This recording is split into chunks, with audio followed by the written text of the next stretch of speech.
Hello, everyone, and welcome to the Refresh Step, where you recover yourself for the main step. I'm your host for today, tomorrow, and the foreseeable future, Theodore LU. And I'm with the hottest battler in the UK and admin of the English Wiki, Ayumu Seiki. So, yeah, Ayumu, how are you Hello. doing today? Pretty good, I guess. Oh my god, I'm so nervous. Oh my god, this is my first podcast ever. Oh my god, I'm so scared. What should I So, you are saying do? that I'm taking your first time doing podcast. Oh my Whoa, god, how yes. lucky I am. This is actually not my first time, but my first time was really way back, so I think I know what I'm doing. Yeah, like I don't Mm, use podcast at all. Just like a few weeks ago, it's like not even years ago. It's just like a few weeks ago that I finally realized that like podcast is like a kind of program instead mm, of like being an app. Because I thought like podcast is ooh, an app, it's like something the Safari, Google, YouTube, things like that. I didn't realize it's like a type of media. okay. I thought of it the same way. Only I recognized it like 10 years earlier. There's a start for everyone. Yes. So today what I want to talk about is basically how we started all this. Why are we doing a podcast? As trading card game content creators, we will just want to have a space where we can just talk. And yeah, Yeah, just a disclaimer that like we actually didn't try to build up to this topic by talking about first time. It was just very random. I didn't even think about that. exactly. So good job, And yeah, Theo.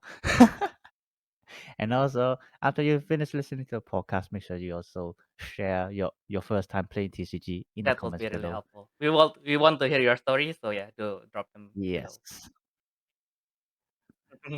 Yes, more stories. Hey. So yeah, speaking of first time, Ayumu. So how do you start playing TCG actually? uh, I think the first time I was playing them was actually Pokemon cards back when I was like 6 years old, 7 years old. Like I'm from Hong Kong, and like during that time, uh, Pokemon cards was really popular. I mean, it's still popular now, but like back then, it's even more popular, especially among kids, because like they got Pokemon TV shows and everything like that. And like, I mean, we didn't even know how to play Pokemon cards. We just have the cards and make our own rules. And then like we would like take them out during our classes, and then like they just get confiscated by teachers and things like that.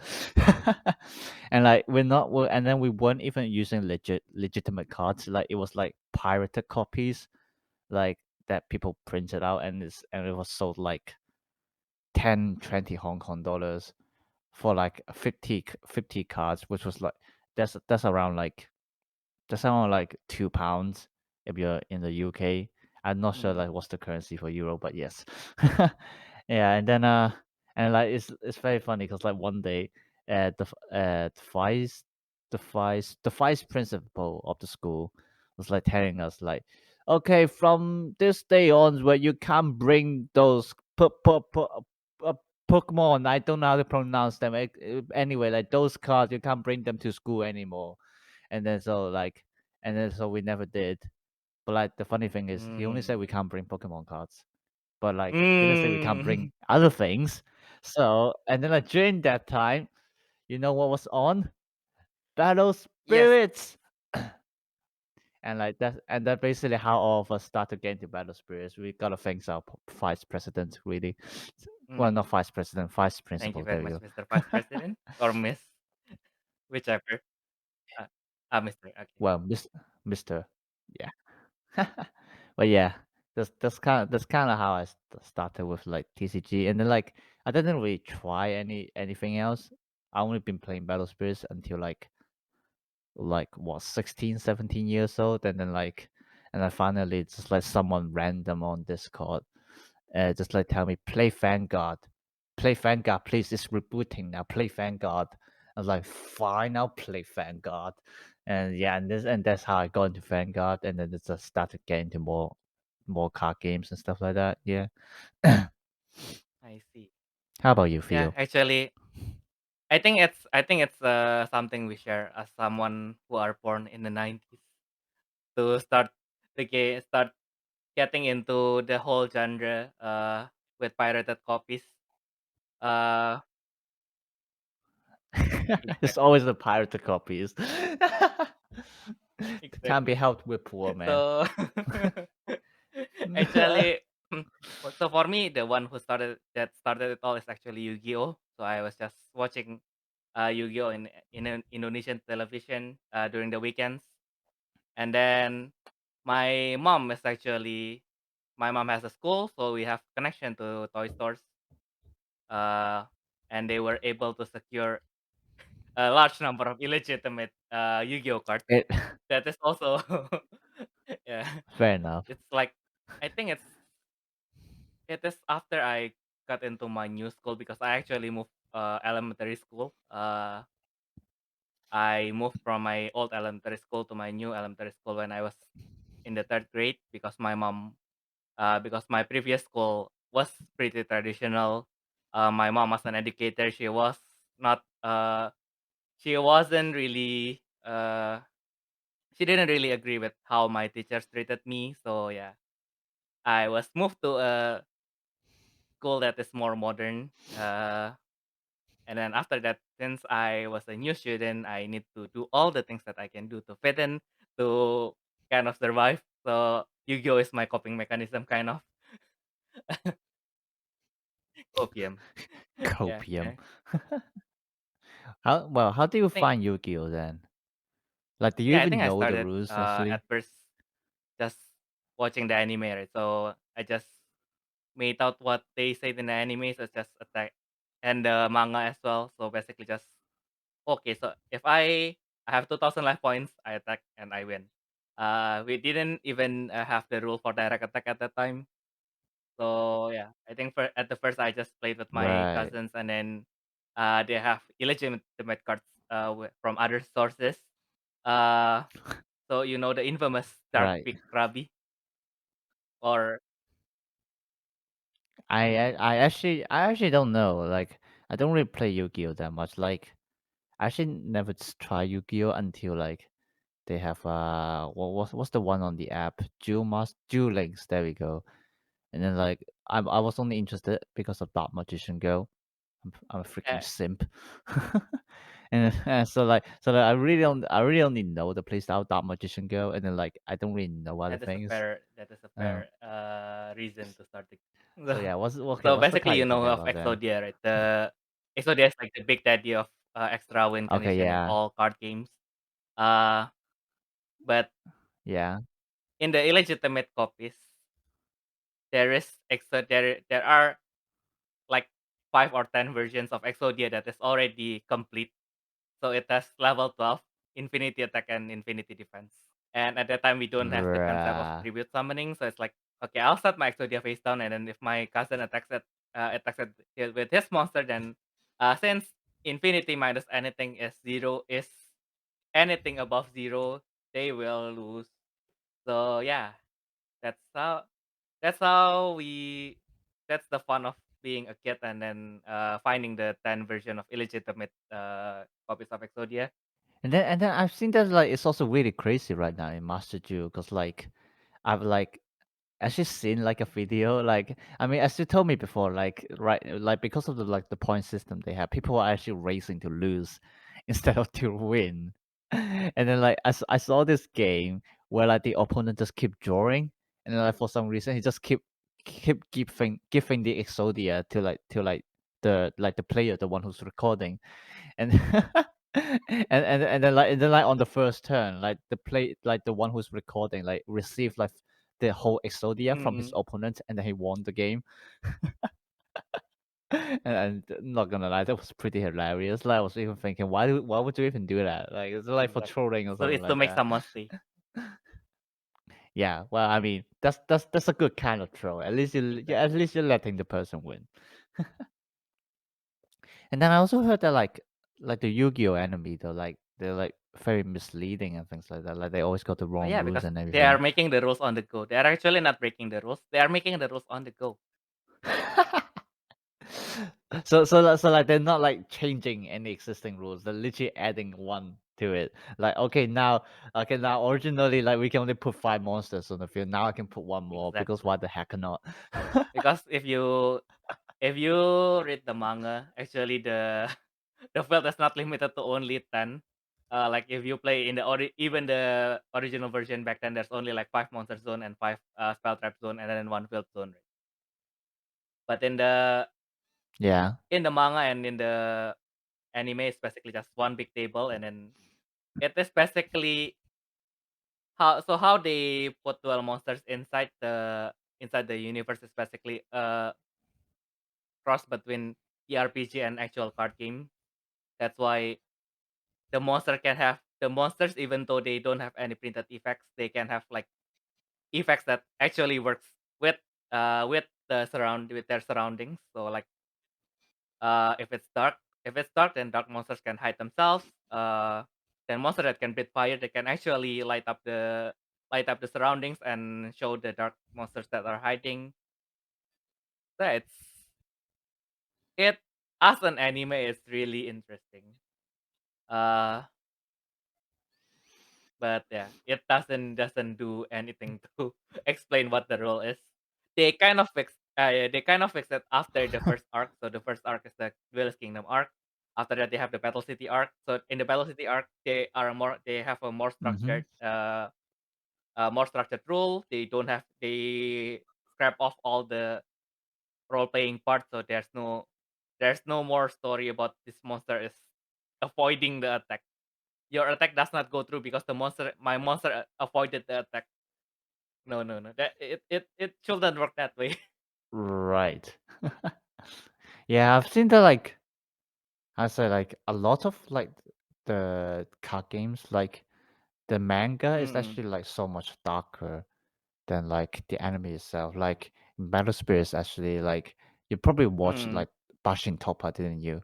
And like it's the and then like the settings of the anime is really just like and like if I remember correctly, because like mm, it was still like 14 years ago for me. So like, but like if I remember correctly, it was basically just like a normal like mhm, kind of elementary school setting, and like this and it's like this kid just really like playing mm, battle spirits and just play with everyone, and like he just like aiming to be the best and everything like that. But like apparently in the manga, I only read a little bit, and then like in the manga they're actually risking their lives. Like if they lost, they're gonna fall into the void forever, something like that.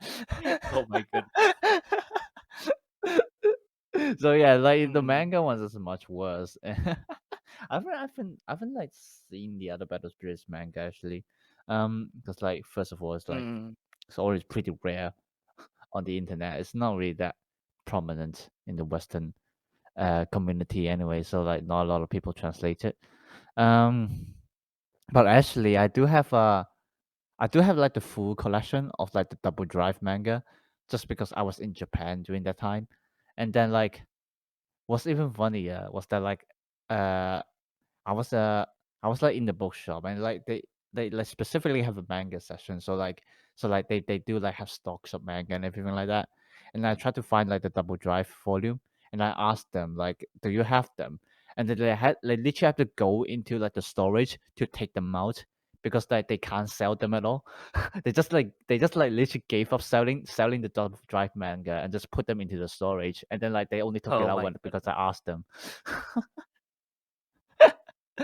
But yeah, but like I read the Double Drive manga, Mm, and like it's so much better than the anime. Not gonna lie, like it's still pretty bad. Like mm, it's not really that interesting, but like in some like at least kind of like the structure that they have is way better than like what the anime has. Cause like the anime has too many like kind of wasted potentials on characters and everything like that, which is very annoying to me. Like since like I study creative writing and everything like that. I just look at it like, oh my god, what is this plot? I hate it so much. Can you like write it better, please? I can like write it like 10 times better than you do, and always. stuff like that.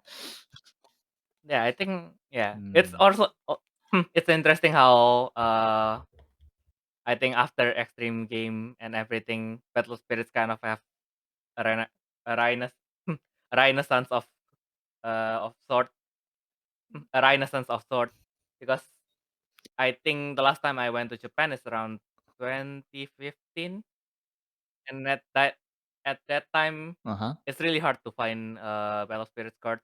Like Oh really? Oh. I usually look for Yu-Gi-Oh Vanguard, and then so it's always there. Yu-Gi-Oh Vanguard's always they're always on display, but Battle Spirits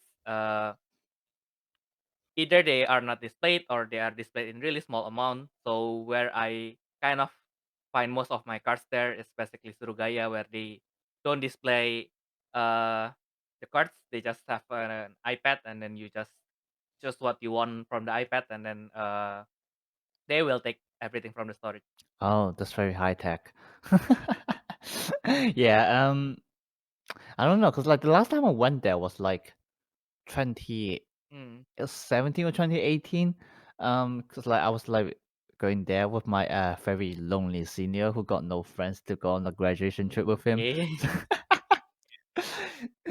I don't think he'll be watching this podcast anyway, because he's not interested in card games. But like, if you ever do, I'm sorry about that. But like, Mm. let's be honest, that was a fact. Well. but, but yeah, so I went with him, and then like, oh god, I almost got my mic. Oh god, damn it.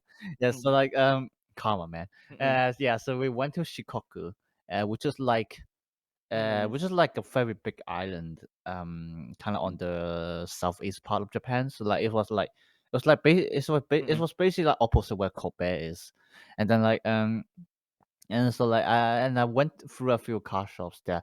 I was actually so obsessed with Battle Spirits that like I spent like 10,000 yens on cards just in that trip, um. But yeah, and then they already have like quite a few stocks of like BS45, so that was like the mm, God Athens era, like with like mm, Isis and Set and everything like that.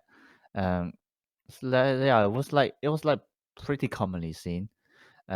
Although I didn't try to talk to the other players and things like that, like mainly because like my Japanese wasn't really that good. Um, but yeah, talking about car shops though, like there was this one time I went to the car shops there, and then like so after like give the payment, yeah, they gave me this mm, kind of coupon card and things like that. And they also like gave me one of those mm, cards that like if you like scratch the surface, you get like a random prize sort of thing. Yeah, and then like I got like a kind of discount coupon from that. mm, And I want to ask them if like I can like mm, use them the next time I try to buy something. And then they thought that I meant if I can use it right mm. now, like paying right now with the purchase I just did, and they just like, Yeah. no, no, no, dame, put it on night stuff like that, and then and then like Mm. they were panicking, so like they Ah. were so scared of foreigners, like Mm, because their English is so bad, and then mm, but like what's so good about them, what's so considerate about them is that they literally took out like a board, mm, like a food menu, things like that, and they're like on it, like it got like Q and mm, A's like both in Japanese and English, like can I buy mm. this and that? Ah, And then yeah, yes, you can, stuff like that. So like that was pretty considerate of them. yeah. But like Mhm, the reactions are so funny. Like if you ever go to Japan, really just take notice of their faces. If you try to speak to them in mm. English, their faces are hilarious. Interesting. Because yeah, I went to Japan twice, and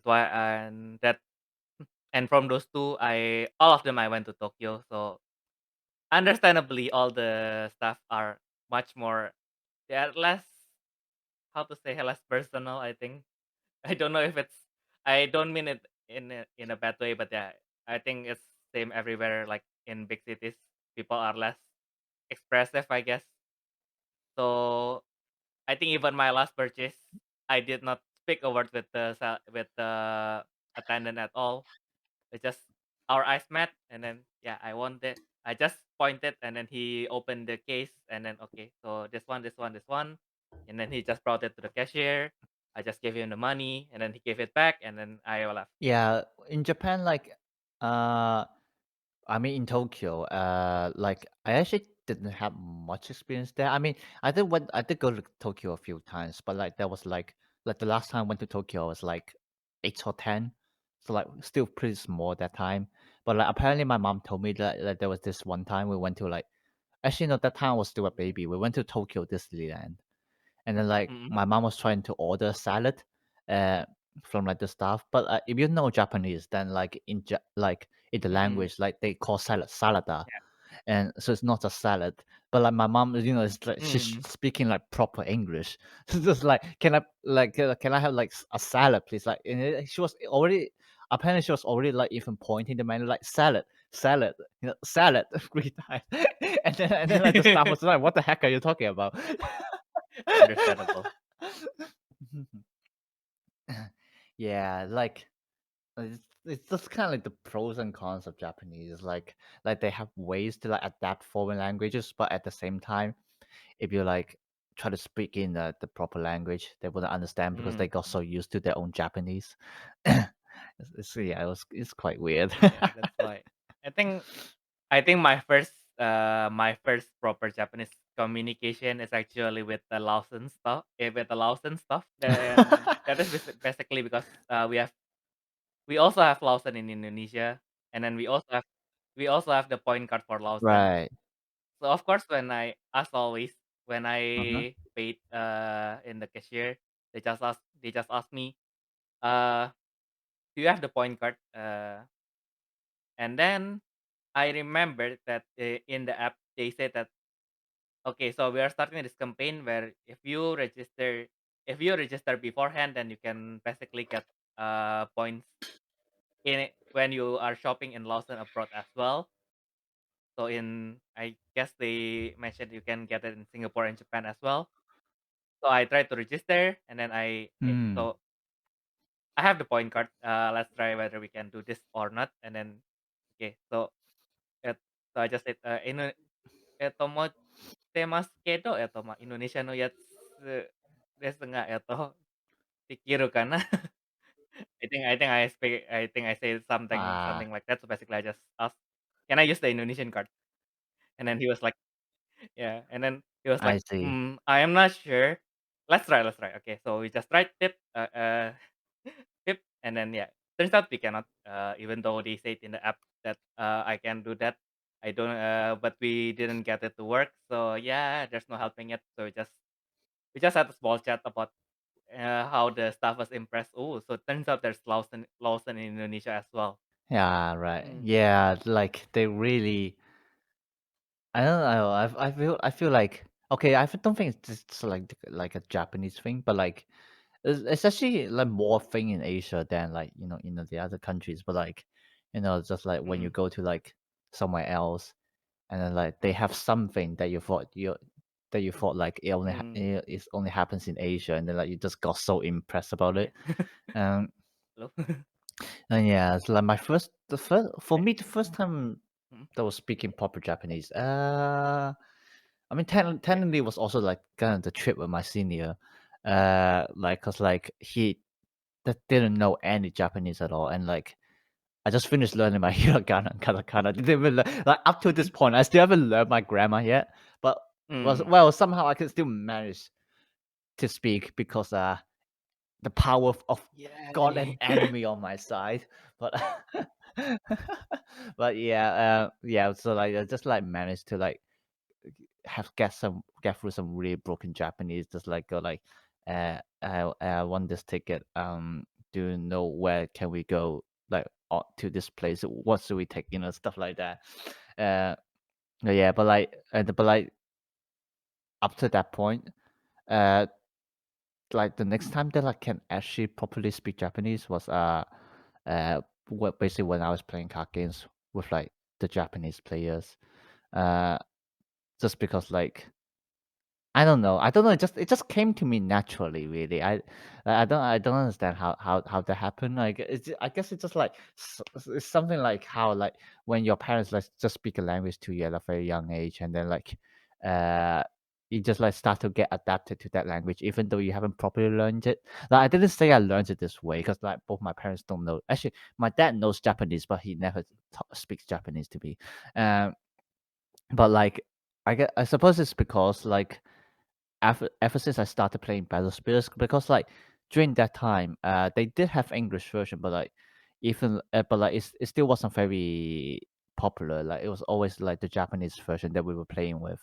So like, and more or less, we had to like understand some of the words. Like even we don't exactly know what it means, we have to like recognize, kind of the characters to like know Mhm, that oh, this means spirit. Oh, that mm, means like the cost and things like that. And so like it's like starting from that time that like I kind of start to like focus on like trying to understand Japanese in one way or another, and like plus like because like I'm Chinese and we know Mandarin, Cantonese, and everything like that, so like we can like also like read the kanji, like relying on the kanji to mm, like understand what's going on, things like that. Um, so like that's kind of how I kind of pick up like the little bits of Japanese that I can use, stuff like Yeah. that. Well, like when do you learn your Japanese and everything like that? Okay. Actually, So yeah, that is an interesting question. When do I start that? So of course, because I was a weeb back then, I just had an interest in learning the language. I think I took a class once when I was in high school, but I think right? where my Japanese started to actually improve is basically after I played Vanguard, because I think uh the state of Vanguard at that time was pretty similar to how you guys play Battle Spirits. So in Indonesia, you can use both the English and the Japanese cards. But the Japanese version is, of course, uh, well, all in all, nationally, the English version is more popular. Within my circle of friends, we mostly played with the Japanese version because, of course, the release are much faster.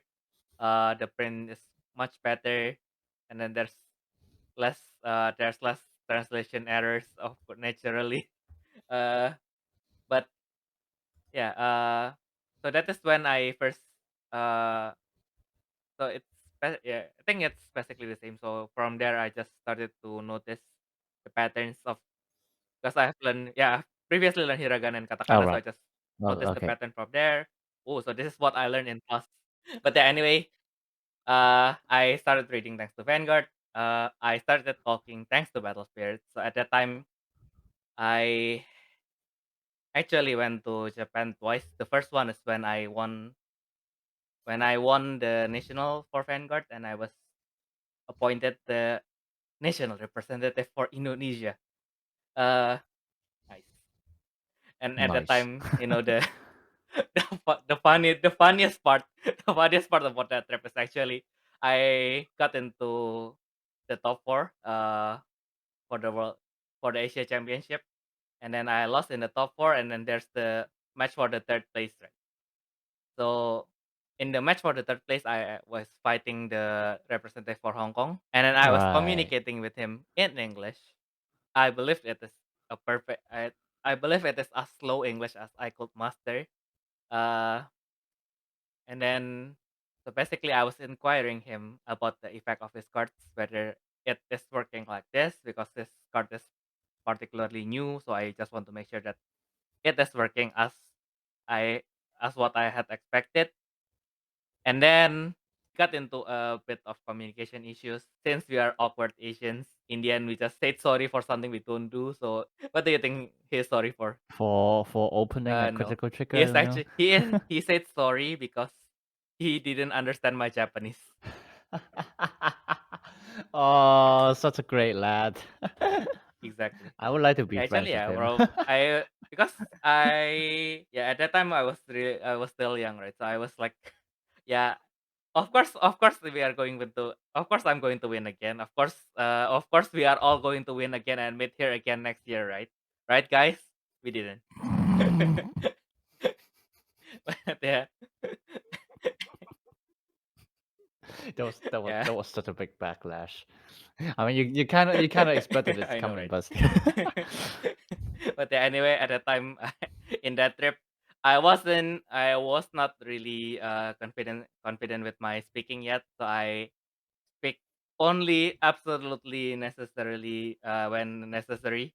So even the Bushiro stuff was speaking English, so there was no problem there regarding the tournament.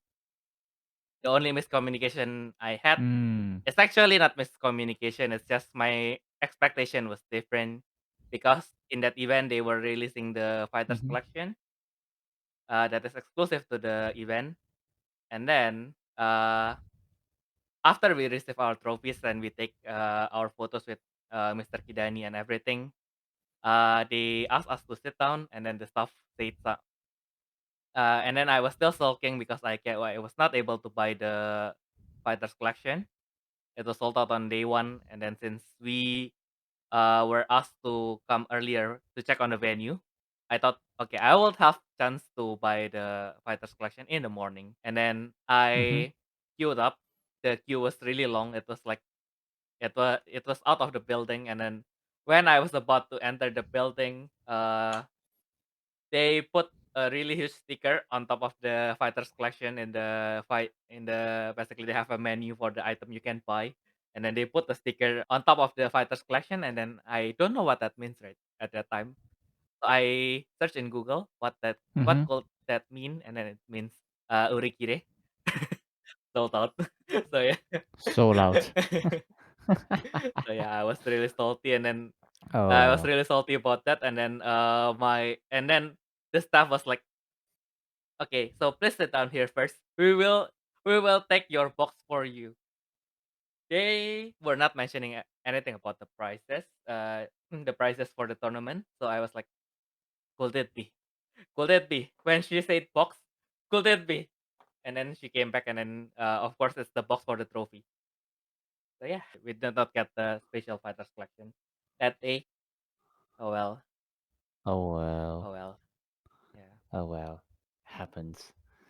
Yeah, I don't know. I'm Mm-mm. pretty casual with these things, so like if it's like sold out and anything, I wouldn't really like disappointed or anything. I suppose I would still be a little bit like disappointed, but like it's not too big a problem. But like okay, there was this one time like I was like in a gunslinger tournament for Mm-mm. Battle Spirits, and then like that was literally a day Mm-mm. before the ban list for Ra was like update. So like basically before like the free cards like from the Ra deck was Mm-mm. limited to one, and then like like during that gunslinger I was using Aphrodite, and like that time Mm. like Moon Walls wasn't even out yet, um and then like I was using Aphrodite, Mm-mm. and I faced like the Ra deck like 6 times. And then like Mm-mm. finally I was about to win one, and then like it's in an enemy convention, so like it was called to a stop because like during that time like the protest outside was too serious that we got called to go back home and everything like that, and I was literally one win away to trade like one copy of like the young Lolo Groundwalker Nessus, and Mm. like honestly I was so salty about it. Understandable. I was about to win that Understandable. cat, but I didn't. Yes, I didn't even need like 5 minutes because like it was during my Mm-mm. turn and I could see the win condition already, and then they just called us to stop. Oh no. So like That was that felt bad, so man. bad. Yeah, I Yeah. think we don't. Yeah, we don't have that much that one yet. Because even with Vanguard, even if the mall closes, we will still continue. Because I always stayed until the last match because I was recording the match anyway, right? So Oh right, I see. at that time, all the lights have been turned off, so all the judges gathered around the table, and then they used their phone to light up the table. Yeah, that's a really Damn. yeah. I guess you can say it's touchy moment. It's solidarity between players. Yeah, that's fair. That's fair. Like it's good. Like the staff members also Mm, helping out and everything like that. Yeah, it's actually always nice when like you see that like the staff members themselves are also like mm, interested in like whatever they're doing.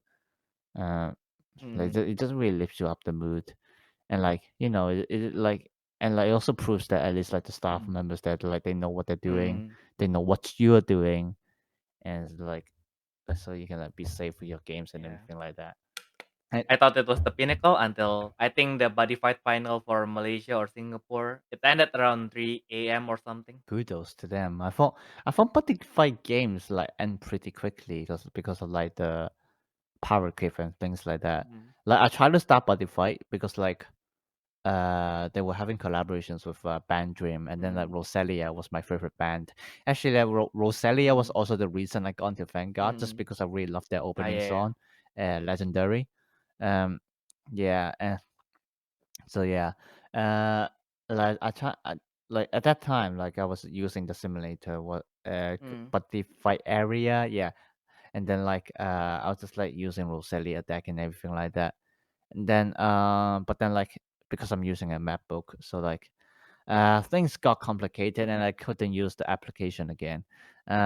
So like I also like kind of stopped playing the game. Like I was still thinking if I want to mm, start it in real life. But like because like Mm-mm. I'm currently sitting in Europe. It's like the costs themselves are also Mm-mm. quite expensive and everything like that. And like when I ask my friends, they just say that, oh no, the power creep, like the meta is really bad and everything like that. You don't Mm-mm. want to start battle fight and stuff like that. And so like and I didn't start it. And it's Mm. like it was just like 1 month or two after that. And then the butterfly Mm-mm. announced like they're closer. So that's like, and I mean, I still Mm. feel bad for the game, 'cause, like no one will wants the game to end, but like at the same time, it's like, oh god, I'm glad I didn't start Yeah, the it's game, always like that. Cause I think it happens to me with Luck and Logic because despite the anime bit being a literal train wreck, uh, I mean like you had a really strong feeling about the Double Drive anime, right? I really have a really strong feeling about the Luck and Logic anime because it was like sometimes it felt like the very same episode with the same continuity. It was like they were written by two different people. Uh, were given different prompts because how the conflict started and how it is resolved just felt like it didn't match at all. But yeah, I still really like their characters, so I was like, okay, so maybe I'll start. Maybe I'll start. Well, I suppose that's luck and logic for you. Exactly. I guess Um, I guess that's the luck part for me. Uh, because my logic stopped me. yeah, luck and logic. Yeah, Mm, I didn't really hear much about that, but like it was like partially also because like during that time I wasn't interested in like any kinds of other card games. Like basically, Battle Spirits is my wife and nothing else. I love nothing mm. else. It's always Battle Spirits and stuff like that. So like yeah, I mean I've seen that Mm, anime before because I was still a weeb. But like I mm, didn't realize that it was a card game. And then it's like it was like only like recently when like mm, Haru was talking to me about it, like how like he's still like mm, it's like Haru's like one of our friends, and then he still like has like a mm, stack of mm, luck and logic cards in like at home, and it doesn't really mm, want to discard them and things like that. Uh, so yeah, and then like I also mm, like went over to like Wikipedia. Like they actually have like a mm, list of like collectible card games. Like they just list mm, all of these as CCG, and like I just like look at the list, and there was so many games. They didn't mm, even last for like a year or two, and it just ended like that. And they don't even have a mm. Wikipedia page for themselves. It's Yeah. just like so sad. Yeah, no, and it's also I wouldn't say weird, but like it's Mm, just like interesting that like despite the fact that like Japan itself also has like mm, Yu-Gi-Oh, Magic the Gathering, and Pokemon, like somehow like the other card games can still thrive in this in mm, this like little country. But then like if you just like look at like the Europe and like America, like there's like almost nothing else to play with. Like, I think recently they increased a little bit. Like you got mm. like Keyforge, I believe it's called, and like there was also this one game called Flash and Blood. Slash Flesh and Blood, yeah, and like stuff like that, which like also starting to come up, and like obviously they also have like the Mm. online ones in the Hearthstone, things like that. Was Shadow I first think it's originated in originally from Japan Japan or because it's from Thai um Games. right, I see. Okay, yeah. Yeah, but like it's really only recently that like kind of card games start to like pop up Mm, again in like the western side. But like before that, it's always like Magic the mm, Gathering and Pokemon stuff like that. Actually, there was even this one time like 2 years ago, just like share a flat mm, with like new roommates and everything like that. And like they will ask me like, "What's your hobby?" And it's like I play card games. And like, oh, what kind of card games? Like you mean like stuff like poker and everything? Like and like, no. Have you you know what's like Pokemon TCG, right? And then he literally asked me, "What's Pokemon?" And Oh no. so it's still like a Mm, pretty niche culture, outside of Asia. yeah. It feels a bit bad, I not think, yeah, gonna it's lie. interesting how in Japan, I think the interesting about Japan is not only TCG, it's the ability of the market to absorb new toys. So basically not even TCG. So it's basically if Kamen Rider has a new belt, then people will buy the new belt. It's not like in the Yeah, I think it's not like in the West Yeah, or in other parts of Asia. People are less likely to buy the new stuff. They value more of the classics, or sometimes the price just went up and then they don't want they don't want them at all. Uh, so I think it's interesting to see.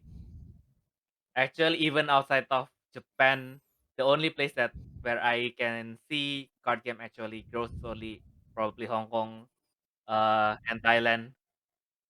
Hong Yeah. Kong and Thailand. Mm. Thailand is Thailand interesting. is an interesting one, yeah. Uh, cause like yeah, I've never been to Thailand, so I don't really know kind of like Mm. the situation there. But like it's interesting that like they still have Vanguard and even like their own like Ultraman collaboration. Cause I think the Ultraman collaboration was like specifically in Thailand, wasn't it? Um, yeah, and then like Battle Spirits, like for Battle Spirits, they even like Mm. gain like the right to print. Like in Hong Kong, like we used to also have like kind of the right to print their own Mm. cards, like which like make the things cheaper. Mm. But like it was still like in Japanese text. But like over in Thailand, like Mm. they like translate everything into Thai Mm. before like printing them out. And then like I suppose what makes me really happy is they like obviously I'm not sure about like what they do things there, but like they also Mm. pull up English translations and everything like that. And then it's very nice to see that like they were actually using like the translation from like Mm. the wiki. Yeah, and then I just look at them as like, and I just told my team, editor team, it's like, all right, guys, we gotta be serious about this. Like there was literally like official countries using our translations. And stuff. I know, right? So Theo, how many card Yay! games So have you actually continuing played? continuing my origin story finally. So after I hustled my friends with Yu-Gi-Oh cards that I got from my mom, I actually played Yu-Gi-Oh for real, and then I never won. So I tried out Watch Wars. I don't know why it. My friend just asked me to play with him, so I just bought a deck. Of course, he made the full deck, and I only have a trial deck, so I cannot win as well. And after that, Vanguard started, so I was one of the OG Vanguard players. That's why I am a fossil. And when they rebooted the game, I was not happy about it. I still feel really attached to the original Vanguard. So even though I sometimes play with the new Vanguard, just doesn't feel like the same game. I just treated them Mm, like, yeah, this is a game based on the game that I used to play. This is not the same game. I played Magic Gathering at some point. Of course, Magic Gathering is still the largest overall.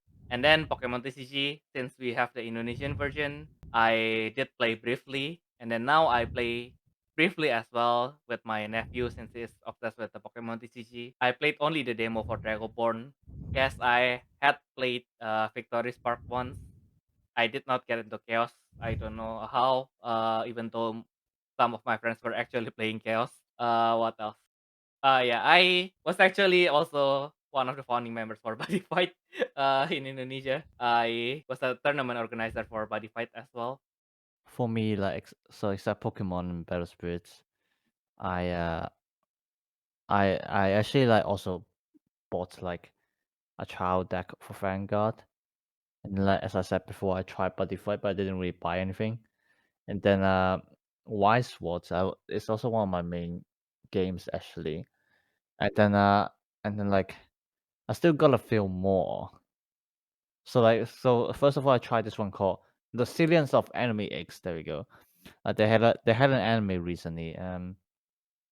But yeah, I tried the games because I don't know. I just felt like the cards were pretty.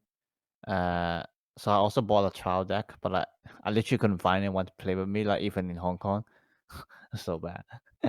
And then like there was another game called Lissy. I actually don't know how to pronounce that because like it's not like an English word or things like that. But it's a Japanese game. Very weird, isn't it? Yeah, and that one is also very interesting, like in terms of like the mechanics, because like the win condition was just like mirroring the deck, which is very interesting.